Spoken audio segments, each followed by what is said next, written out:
Well, what's next? Dude, that would be sick. This is This Time, man. Yeah. You know, again, to me, This Time is like, it's just one of them tracks that it's a straight ahead rock and roll track. I mean, it's not heavy, it's not loud, it's a moment. Go ahead. No, I say when we were in the studio with Glenn, he had such a different process of, recording, and we wouldn't show up to the studio till around 2. We'd go through stuff. We were just overdubbing a lot of stuff, and we would sit down every night. We made it a practice every night to sit down for an hour to 2 hours, and we'd have a beautiful dinner. We'd sit together on a big, long table, Drink some wine. no less than eight people, Shiraz. and we'd have a beautiful dinner. He'd open up, Italian wine was his favorite, and we'd always have a moment. I mean, you were there every night, Yeah. and, Why would you miss that? our managers would come in, and whenever they got a moment, and we'd bring friends in. And there was one night that Glenn said, he said he didn't, he wanted to get away from the record for a second and just jam with these guys. He's a musician. He would sit on his keyboards, and it was just a jam session. This song was like 2 in the morning. Yeah. Just jamming, and we put That's the lyrics on difference. it. That's the difference between working with Glenn and other producers. Usually, when you're done with bass and guitars and drums, everything's packed up and that's it. But we were already done with all these songs, and he's like, I don't want you guys to pack up your stuff. I want it to be always live. The mics were always ready to record, do our thing, and like Sonny said, he's like, we're musicians, man. Like, we shouldn't be shutting that down just because the music's done. At the end of the night, we should like cultivate, playing music, and so he would force us to go in the studio. Okay, guys, it's time to jam.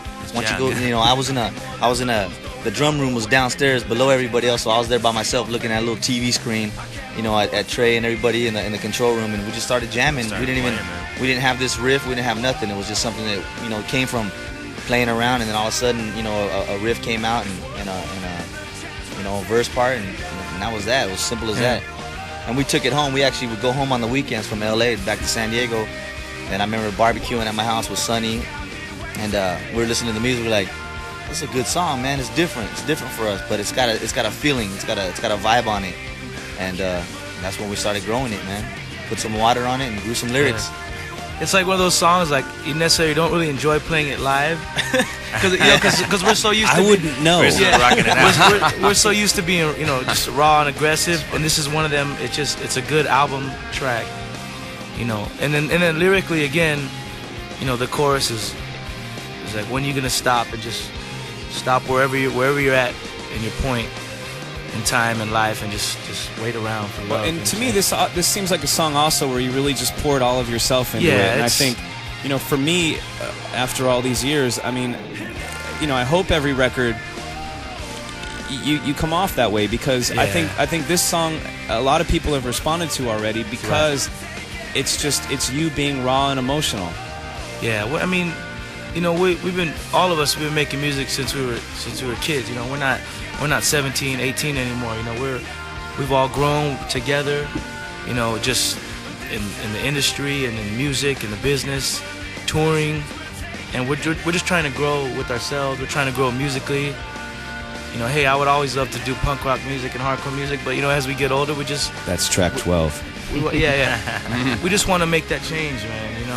Yeah, and in your record, you'll see you'll go from a song like This Time to Say Hello. It's just like there's all our different roots and our different vibes in this record, and that's what makes it a great record. For sure. Here comes more of that interlude attached to the song. There's a backwards beat coming at you again. Wolf just couldn't get enough. I couldn't do it again. Got to, dude. And we also talked about, you guys are now touring as a 6-piece, and I think moments like this, live, are things I'm personally going to be looking forward to. No! Come on now.